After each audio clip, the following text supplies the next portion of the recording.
Hi అండి, అందరికీ నమస్కారం. నేను మీ హరి, ఎఫ్టీపీ న్యూస్. ఈరోజు విజయనగరం జిల్లా కొత్తవలస మండల కేంద్రంలో కొత్తవలస జంక్షన్ కూడలిలో నాయ బ్రాహ్మణ సేవా సంఘం ఆధ్వర్యంలో సీఎం చంద్రబాబు నాయుడు చిత్రపటానికి పాలాభిషేకం చేయడం జరిగింది. ఈ యొక్క కార్యక్రమానికి ముఖ్య అతిథిగా ఎమ్మెల్యే కోల లలిత కుమారి విచ్చేయడం జరిగింది.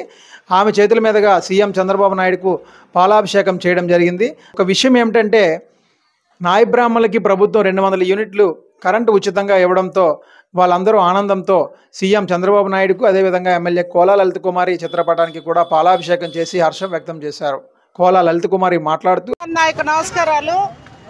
ఈనాటి కార్యక్రమం ముఖ్య ఉద్దేశం, ఈనాటి కూటమి ప్రభుత్వం ఏర్పడి రాష్ట్రంలో సంక్షేమ అభివృద్ధికి శ్రీకారం చుడుతూ అన్ని వర్గాల ప్రజలకు సముచిత న్యాయాన్ని కల్పిస్తూ ఈనాటి రాష్ట్ర ముఖ్యమంత్రి వర్యులు నారా చంద్రబాబు నాయుడు గారు అనేక సంక్షేమాలకి శ్రీకారం చుడుతూ ముఖ్యంగా ఎన్నికల హామీలు కావచ్చు, సూపర్ 6 పథకాలు కావచ్చు. సూపర్ 6లో భాగంగా పేదవాళ్ళకి పెన్షన్ పెంచి ఇస్తామని 4,000, 6,000, 10,000, 15 రూపాయలు ఇస్తున్న పెన్షన్ పథకం కావచ్చు. మరి అదేవిధంగా మహిళలకి ఉచిత బస్ సౌకర్యం కల్పిస్తామని చెప్పి మాట ఇచ్చి ఆగస్టు 15 ప్రారంభించిన స్త్రీ శక్తి పథకం కావచ్చు, ఉచిత 3 గ్యాస్ బండ్లు సంవత్సరానికి ఇస్తున్న మన దీపం పథకం కావచ్చు.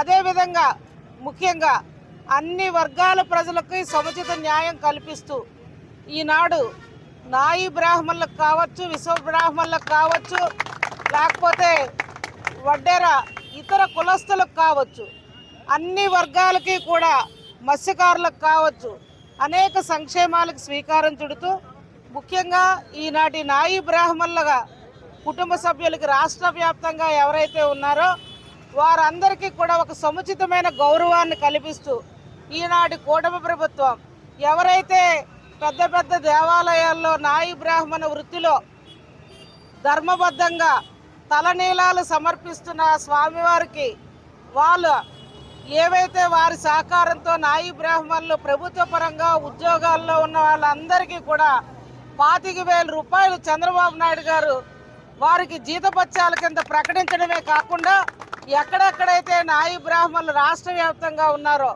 వారికి అనేక సంక్షేమాలు, పెన్షన్ కానీ ఇతర సంక్షేమాలు కానీ తల్లికి వందనం కానీ అన్నిటితో పాటుగా ఇవాళ ఎవరైతే నాయి బ్రాహ్మణులు ఉన్నారో వాళ్ళకు ఉచిత కరెంటు కూడా, ముఖ్యంగా షాపులకి 200 యూనిట్ల వరకు కూడా ఉచితంగా కరెంట్ ఇవ్వడం మరి వాళ్ళు ఎంతో హర్షదాయకం.